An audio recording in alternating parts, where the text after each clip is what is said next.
अस्सलाम वालेकुम स्टूडेंट्स। आज हम जमात दहम की दरसी किताब में दी गई नज़म आमदे सुबह की तशरीह शुरू करेंगे। इसका पहला बंद है। फूला शफक से चह पे जब लाले ज़ारे सुबह, गुलज़ारे शब खिज़ां हुआ आई बहारे सुबह, करने लगा फलक ज़रे अंजुम निसारे सुबह, सरगर्म ज़िक्र हक हुए तात गुज़ारे सुबह, था चरख़ अख़ज़री पे ये रंग आफ़ताब का, खिलता है जैसे फूल चमन में गुलाब का।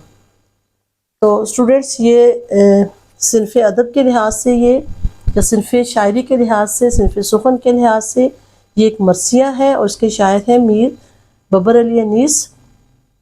और ये नज़म अपनी हैयत के एतबार से मुसद्दस है, यानी इसके 3 अशार हैं और 6 मिसरे हैं।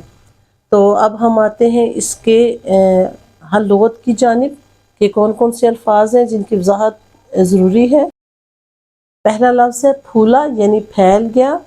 शफ़क उफ़क़ पर फैली सुर्खी को कहते हैं, यानी जहाँ ज़मीन और आसमान मिलते हैं उसको उफ़क़ पर कहते हैं, लेकिन सूरज गुरूब होते हुए या सूरज निकलते हुए जो सुर्खी सी फैल जाती है उसे शफ़क कहा जाता है।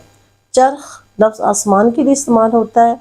लाला ज़ार सुर्ख रंग का फूल होता है, यानी उसका नाम भी होता है लाला का फूल। और गुलज़ार बाग को कहते हैं। ख़ज़ां हुआ उजड़ गया, ख़त्म हो गया। शब रात, ज़र सोना माल, अंजुम सितारे, निसार करना या निसार कुर्बान, सरगर्म मसरूफ़, ज़िक्र हक़ अल्लाह ताला का ज़िक्र, तात गुज़ार फरमाबरदार लोग, नेक लोग, चरख़ अख़ज़री नीला आसमान। इस बंद का मफ़हूम है सुबह हुई उफ़क़ पर फैले शफ़क़ के रंगों ने आसमान को मज़ीद खूबसूरत बना दिया। रात की सब रौनकें ख़त्म हो गईं। सुबह के हुस्न के लिए आसमान ने सितारों को ख़त्म कर दिया और अल्लाह के नेक बंदे उसकी इबादत में मसरूफ़ हो गए। सूरज का तुलू होना ऐसा था जैसे नीले आसमान पर सुर्ख रंग का गुलाब खिल गया हो। तशरीह है ये नज़म जो अपनी सिनफ़ के एतबार से मरसिया है और इसके पहले 6 बंद मरसिया की तमहीद है। इससे पहले शेर में शायर मीर अली अनीस ने सुबह की मंजर कशी की है, यानी शेर मीर बंद में, और इस कदर खूबसूरत मंजर बयान किया है कि जैसे हमारे सामने तस्वीरें लगी हुई हों।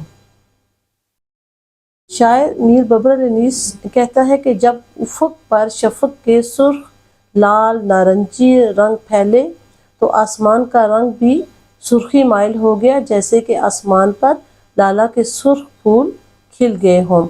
रात को आसमान पर जो चांद सितारों का हुस्न था, शायर ने उसे बाग कहा है और फरमाते हैं कि जब सुबह फैलने लगी तो जैसे इस रात के बाग पर ख़ज़ां आ गई हो, यानी उजड़ गया हो, और वो बहारें सुबह में तब्दील होकर ज़मीन पर आ गई, यानी जो बहार रात को आसमान पर थी वो सुबह में तब्दील हो गई है और ज़मीन पर आ गई है और रात की बहार के ऊपर ख़ज़ां आ गई है। शायर ने चाँद सितारों के ख़त्म करने के लिए ये कह दिया कि आसमान ने सुबह लाने के लिए सोने जैसे चाँद सितारों को कुर्बान कर दिया है, यानी सुबह की खातिर उसने चाँद सितारे कुर्बान कर दिए हैं।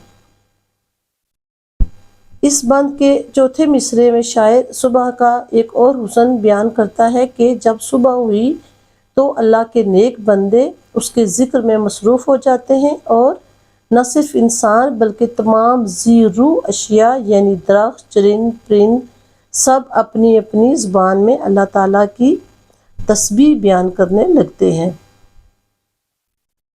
इस बंद के आखिरी यानी तीसरे शेर में शायर एक और अंदाज में सुबह का मंजर बयान कर रहा है कि नीले आसमान पर जब सूरज की किरणें पड़ती हैं तो चूँकि सुबह सुबह सूरज अपने असल रंग की बजाय एक सुर्ख रंग की गेंद जैसा होता है, तो इससे शायर ने ये हुस्न पैदा किया कि जब सूरज निकलता है तो ऐसे महसूस होता है कि जैसे आसमान पर कोई गुलाब का फूल खिला हुआ हो। तो تو اسٹوڈنٹس اس بند کا خلاصہ یہ ہوا کہ میدان کربلا سجنے سے پہلے یا میدان کربلا میں جنگ کے روز جنگ لگنے سے پہلے جو صبح نمودار ہوئی وہ کس قدر خوبصورت تھی کہ شاعر نے اس صبح میں مزید حسن پیدا کرنے کے لیے خوبصورت الفاظ کے ذریعے منظر کشی کر کے ہمارے ذہنوں میں ایک خوبصورت صبح کا تصور اجاگر کر دیا ہے۔ شکریہ۔